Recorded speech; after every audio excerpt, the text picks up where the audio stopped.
Raven Geary, and welcome to this special edition of Vibrations. Today we will bring you highlights of President Clinton's recent visit to Tallahassee and his address before the joint session of the Florida legislature. Today the President will focus on three major areas: crime, education, and of course welfare reform. Rejoin the program in progress. I'd like to give you a report about what we are doing and what we propose to do.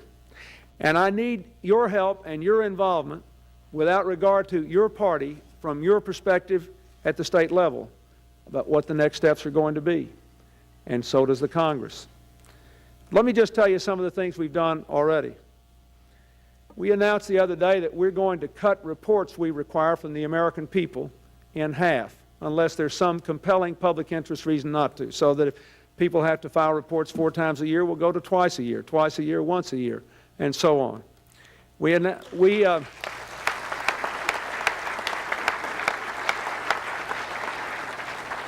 took the small business loan form from being an inch thick to a page long. Last year, we gave twice as many loans at lower cost to taxpayers than the year before I took office. We gave, in Florida, 1,200 loans worth over $250 million. And under the leadership of our Vice President and the new head of SBA, we are now going to cut the SBA budget by 32% and increase the number of loans by 12,000 next year. That's what we ought to be doing for this government: more performance, lower cost. Under the able leadership of your former staffer, Carol Browner, the Environmental Protection Agency is working through complicated problems from Florida to California that were mired in the courts for years. But she is doing it, and at the same time cutting paperwork from the EPA by 25%. That will save 20 million hours of work for the American people every single year.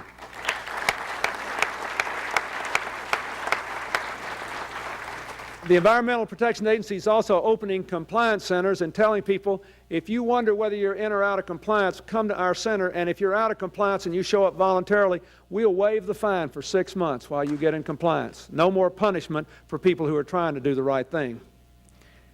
We have changes in the Food and Drug Administration, where we've heard a lot of complaints about things taking too long. We've reduced the time lag and the cost for permitting drugs that have absolutely no possible danger to health or to the environment, for moving antibiotics online, for moving medical devices online that plainly present no problem. It will put another $500 million a year into the American economy, just speeding up the 140 medical devices and getting rid of 600 pages of regulation. And I'll bet you right now $100 that a year from now there will not be a single American who will come up to the President and say, "What did you do with those 600 pages of regulation? I miss them so much I can't stand it." We are moving in the right direction. We have changed our approach to small businesses. If a small business violates a federal rule for the first time now, every regulator is going to be given the authority to waive the fine altogether. And if any business violates a rule but does not do so flagrantly, instead of taking a fine away from the business will be given the option of taking the fine and keeping it and spending it on correcting whatever the problem was, instead of giving the money to the government. This is the kind of common sense direction I think we ought to follow. We changed rules for procurement in the Defense Department. It's going to save you billions of dollars a year as taxpayers. There's going to be no more $500 hammers and $50 ashtrays, and there won't be $50 on every transaction. The rules and regulations on procurement added $50 to the cost of everything the Defense Department bought that cost under $2,500.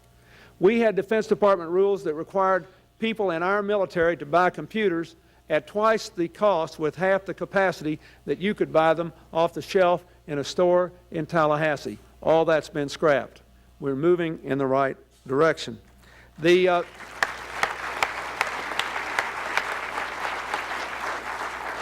new Congress and I have worked together on 3 things that I campaigned for president on that I think probably has wide support among members of both parties here, that I'm very encouraged about.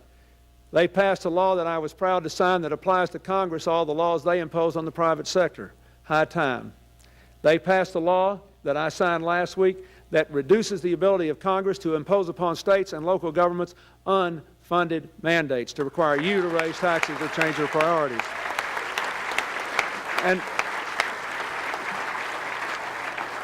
And both houses of Congress have passed different versions now of the line item veto, which I strongly support. I believe we will reconcile them and come out with something that works, and I assure you I will do my dead level best to use that line item veto in a way that restrains unnecessary government spending.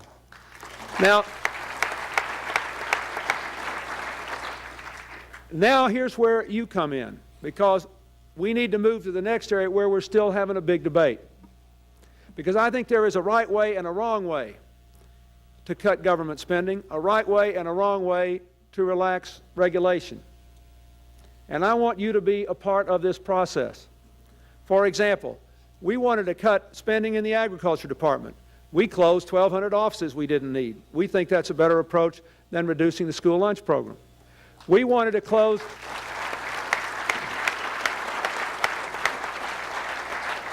We realized we had to cut some spending in the housing area. We got rid of the regional offices of HUD, and we consolidated a lot of old bureaucratic programs. We think that's a better approach than ending efforts to help homeless veterans, many of whom are still deeply troubled because of the experiences that they've had to come to grips with in their lives.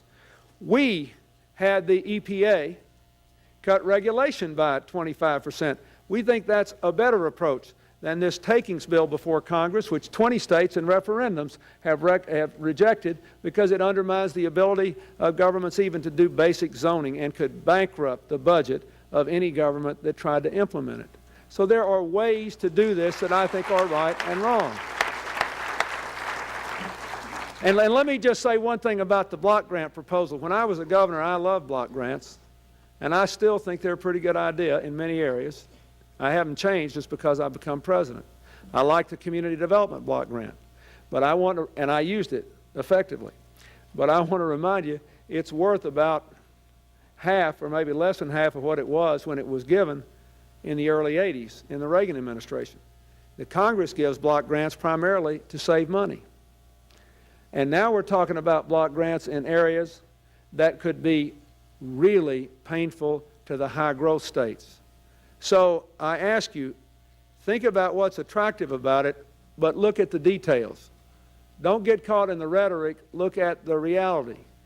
It is not fair for the federal government to adopt a block grant system which flat funds big things that are very important to the quality of life, indeed the ability to live a decent life for millions of our people. That may be just wonderful for states with no growth or declining population. They might even make money out of the deal. But for the growth states of the country, it can be a trap. So watch it, read it, look at the fine print, and stick up for your interests. Thank you. Now, thank you. Thank you.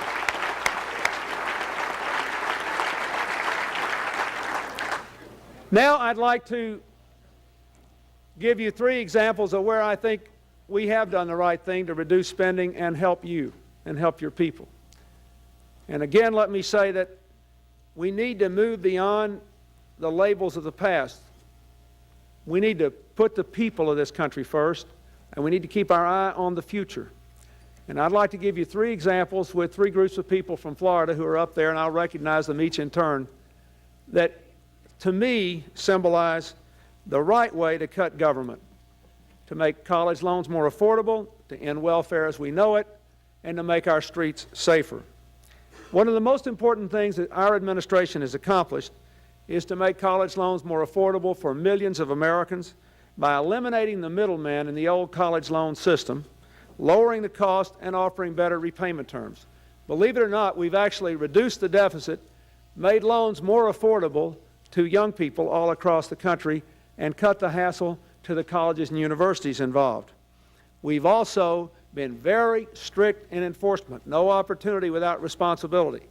It was costing you in 1991 $2.8 billion a year as taxpayers in delinquent loans, people who borrowed the money and wouldn't pay it back.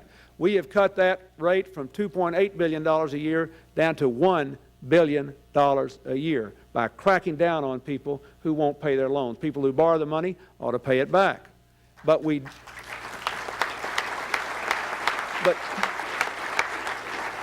let me say again, we have found a way to lower the cost of the college loan program to the taxpayers, give out more loans at lower cost to the students, and cut the hassle to the colleges and universities in between.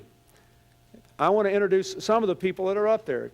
Michelle Bellamy of Orlando is a senior criminal justice major at Florida A&M here in Tallahassee, and Rebecca and Craig Cummings, husband and wife, are fourth-year medical students at the University of Florida. I'd like to ask them to stand up there.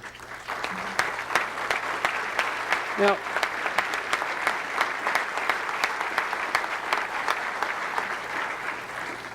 yesterday I held a regional economic conference in Atlanta, and Rebecca and Craig came and testified. Rebecca said that when they got out of medical school, they'd have combined debts of $140,000. That under the old student loan program, it would have taken half of their income to pay their loan obligations when they went into residency at very low pay.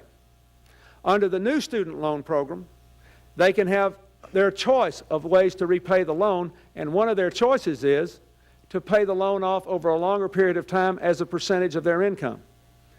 This means that young people will never be discouraged from borrowing money to go to college because they know they'll never be bankrupted by paying it back, even though we're going to be tougher on requiring it to be paid back. Their loan administrator said that she thought she had died and gone to heaven when she got into this program. Literally, that's what she said, because there was no hassle. They didn't have to wait weeks and weeks and weeks to get the money. There was less paperwork. And I will say again, because we took out the middleman, it lowers cost to the taxpayer. There are 502,000 Florida students and former students who now can take advantage of this direct college loan program. They and others are using this program today. There are some other students up there with them, and I'd like to ask them to stand. All the students that are up there, would you all stand together and be recognized?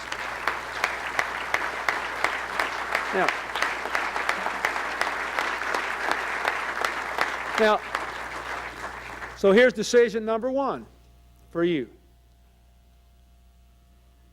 I made a proposal to reduce the cost of education in the federal budget, and there's another proposal in the Congress to reduce the cost of education in the budget. You decide which one you think is best. Right now, we can make only 40% of our schools eligible to participate in this program. My proposal is, over the next 5 years, let 100% of America's schools decide if they want to participate in the program. It will cut the deficit by $12 billion over 6 years and get a lot more people into college loans, get a lot more people into college, and people will be able to pay them back. The other proposal is to cap the program right where it is, which will add $6 billion to the deficit over the next 5 years, by taking that money and giving it to the middlemen who are making the loans now and making a much bigger bureaucratic hassle.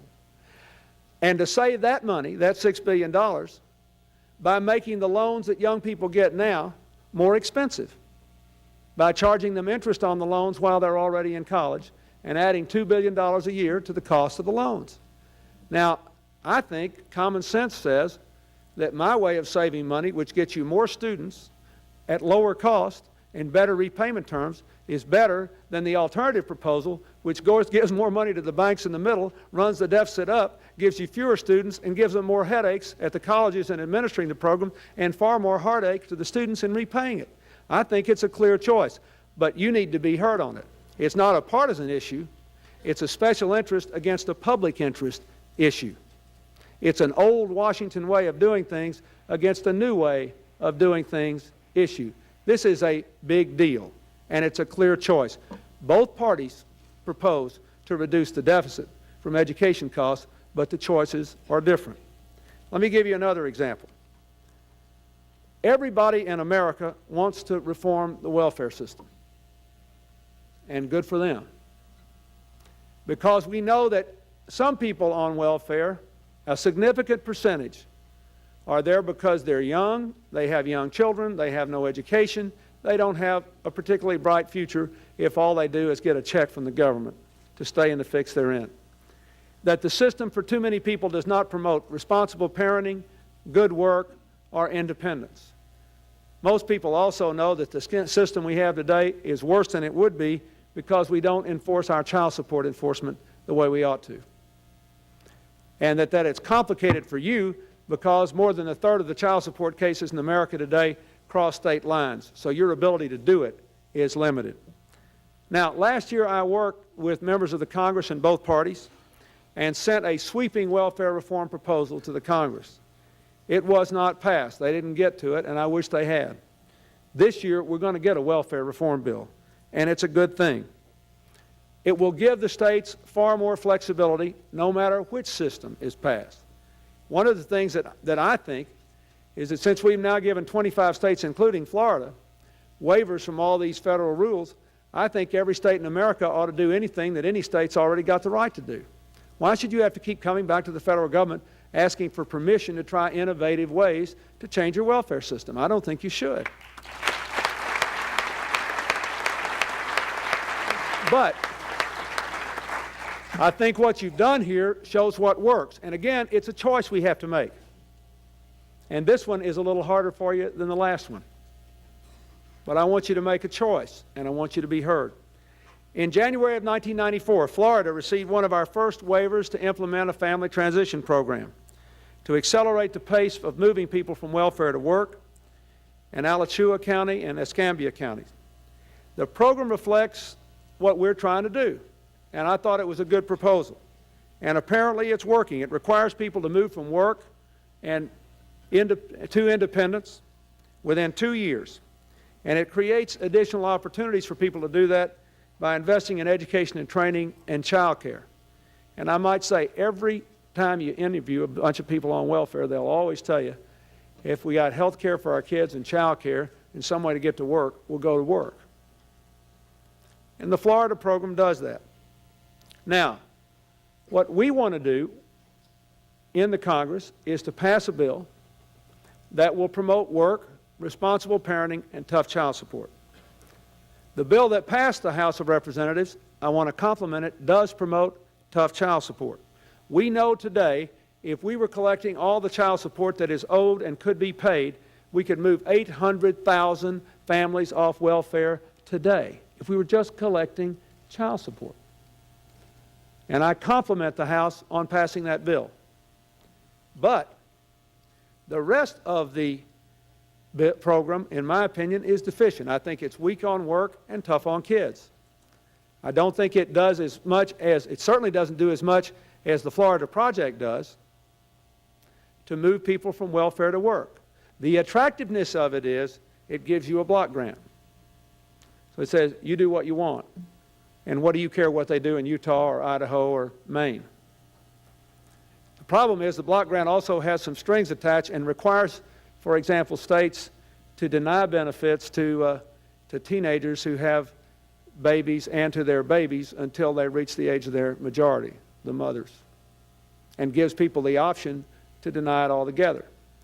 Now, it just seems to me that the better course is to give the states a great deal of flexibility, but to say, number one, if you have a growing caseload, we shouldn't block grant you. You can't help it if Florida's growing faster than some other state.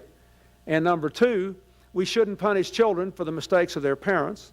And number three, what we really want is for people to go to work and be good parents, and we ought to have certain baseline requirements to do that. Now, that's what I believe. And I'll tell you why I believe that. There are reasons up there, again, in the audience. Irene Mary is ending welfare as we know it. She is a mother of 6 from Escambia County. She participated in your program. Since joining the Family Transition Program a year ago, she received her GED. She enrolled in training for a high-wage job as a heating and air conditioning technician. She will earn a paycheck, not a welfare check. And I met some other ladies who are with her who are doing the same thing. This is your program. I think this is what America ought to do. I'd like to ask them to stand up. Please stand up, all 3 of you.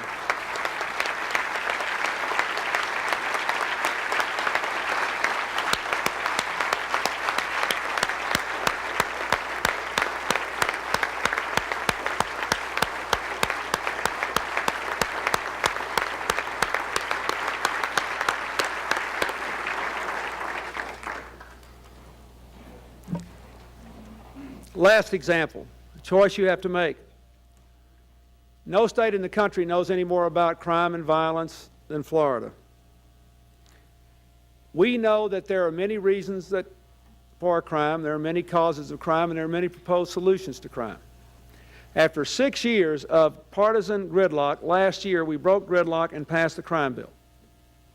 The crime bill had 3 major components. A lot of money for prisons for states that had tough sentencing provisions. You had to have certain tough sentencing provisions to get the federal money to help build the prisons. A substantial but smaller amount of money for prevention programs. There were certain categories specified, but essentially states and local communities got to decide what worked best in prevention. And a substantial amount of money to help local communities and county jurisdictions, and to some extent states, hire law enforcement officials.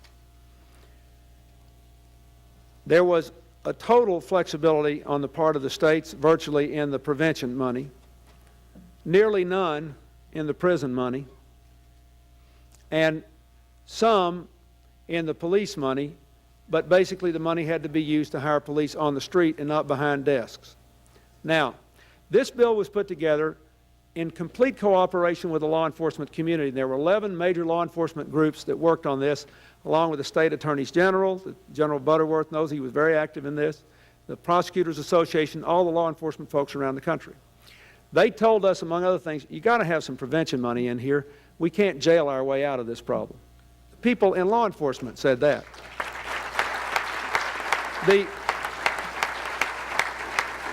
And it was interesting because, I mean, a lot of these folks were Republicans and some were Democrats, but they said this is not a partisan deal. We live on the streets. Our badges are on every day. We cannot jail our way out of this. We've got to have some prevention money as well. The argument for the police was plain. Violent crime has tripled in the last 30 years in America. The number of police on the street has increased by only 10%. This is not high math.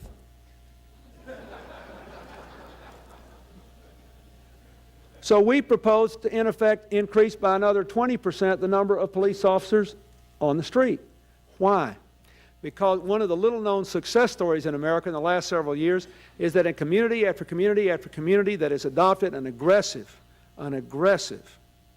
community policing system, the crime rate has gone down. Not just because more criminals are being caught, but because more crime is being prevented. There is evidence here. This is not some theory, there is evidence. City after city after city, with crime rates declining where they have been able to implement aggressive community policing programs.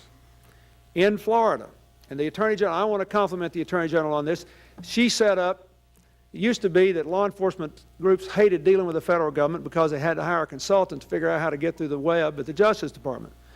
Janet Reno instituted for smaller communities a one-page, 8-question form to get a police officer. One page, 8 questions. And since October, the people who are attacking this approach say, oh, communities don't really want this, they can't afford to match it, they don't like it. All I know is since October, over half of the communities in America have asked for police grants from the Justice Department on their one-page, 8-question form. And since October, we have already awarded over 16,000 new police officers to over half of the police departments in America, almost 1,000 new officers in Florida. The Escambia Sheriff's Office is putting 20 new officers on the street, and 14 of them are with us today. I'd like to ask them to stand because that's what you got for your money.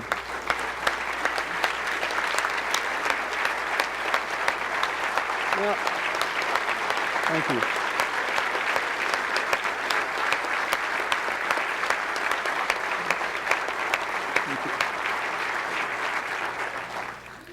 Now again, you have a choice to make. There they are. My proposal is, and let me say what the crime bill was paid for by a trust fund. No tax increases, no money from anything else. The 272,000 people we're going to take out of the federal bureaucracy, all those savings go into a trust fund to pay for this crime bill. That's how it's paid for. Now, The House bill says that, no, we don't like this. We want to spend more money on prisons, but only if you comply with our sentencing requirements. No state flexibility there. We know how you should sentence people. And you will, if you do it our way, you can have this money. And we want to spend less money on police and prevention. But here's the deal. We'll put it in a block grant for you, and you can do what you want to with it. You won't get as much, but you can do what you want to. It's very seductive and very attractive. You have to ask yourselves, from your perspective, should there be less on prevention? Should there be less on police? Should we really walk away from this commitment to 100,000 police officers when violent crime has tripled, only a 10% increase in police, and every law enforcement group in America tells us we ought to do it? I think the answer is clear. You may disagree, but you should know. Again, on the block grants, you're a growth state. And your opportunities are exploding, but your problems will grow too. So I ask you to think about it and to make your voice heard. And for goodness sakes, do your best to talk about it in terms of what puts your people first, what gets us into the future, no partisan political rhetoric. Let's look at what is right for the country and what is right for our state.